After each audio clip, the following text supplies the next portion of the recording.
జగన్ ఓటమి వల్ల రాష్ట్రం వెనకబడిపోతోంది అంటూ అసలు జగన్ ఇచ్చినన్ని పథకాలు ఈ కూటమి ఇవ్వడం లేదు అంటూ కూటమి ప్రభుత్వం చెప్పిన హామీలు ఎక్కడా అని ప్రజలు బాధలు పడిపోతున్నారు అంటూ లబోదిబోం అంటూనే ఇంకేముంది మార్పు మొదలైపోయింది, మళ్ళీ వచ్చేది జగనే అంటూ అబ్బో ఉడికి ఉడకని వార్తల్ని తెగ వండి వడ్డిచ్చేస్తోంది కూలి సమాజం. అదేలే, with due respect YCP social media సరే కానీ సంక్రాంతికి ఊరికెళ్ళినప్పుడు అక్కడ జనాలు ఏమనుకుంటున్నారా అని ఒక లుక్కు వేస్తే అబ్బో మామూలుగా లేదు, రచ్చబండ్ల దగ్గర వ్యవహారం. వైసీపీ కూలి మీడియా మాటలకేం గాని జనాలు మాత్రం చాలానే అనేసుకుంటున్నారండోయ్. అప్పట్లో ఆ పిచ్చోడు అదేలేండి, with due respect the Pulivendula MLA fee reimbursement కోసం అంటూ, ఆరోగ్యశ్రీ కోసం అంటూ, రోడ్లలో గుంతలు పూడ్చడానికి అంటూ తెగ బటన్ని నొక్కేసేవాడు. వరాల జల్లు కురిపించేస్తున్నట్టుగా తెగ కలరింగ్ ఇచ్చేసేవాడు. కట్ చేస్తే సొంత కుల మీడియాలో కూలి మీడియాలో ఒకటే మ్యూజిక్, ఏదో వాడి జేబు సొమ్ములు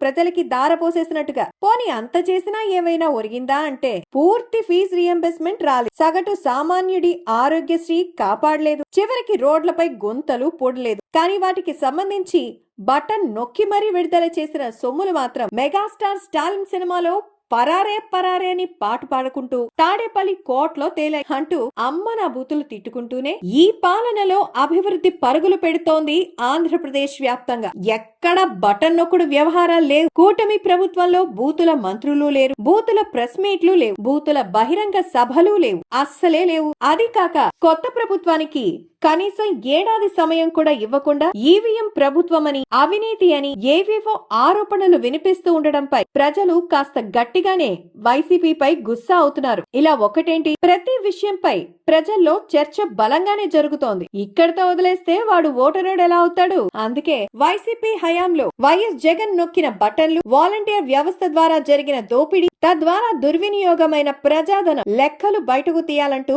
గట్టిగానే డిమాండ్ చేస్తున్నాడు. పాపం ఇవన్నీ పక్కన పారేసి మా కూలోలేమో అదేలేండి, విత్ డ్యూ రెస్పెక్ట్ మా ₹5 పేటిఎం బ్యాచ్ ఏమో మళ్ళీ జగన్ నాటకాన్ని రక్తి కట్టించే పనిలో బిజీ అయిపోయారు. పాపం వాళ్ళ కష్టం పక్క రాష్ట్రంలో ఉన్న బీఆర్ఎస్ పార్టీ వాళ్ళకు కూడా రాకూడదు.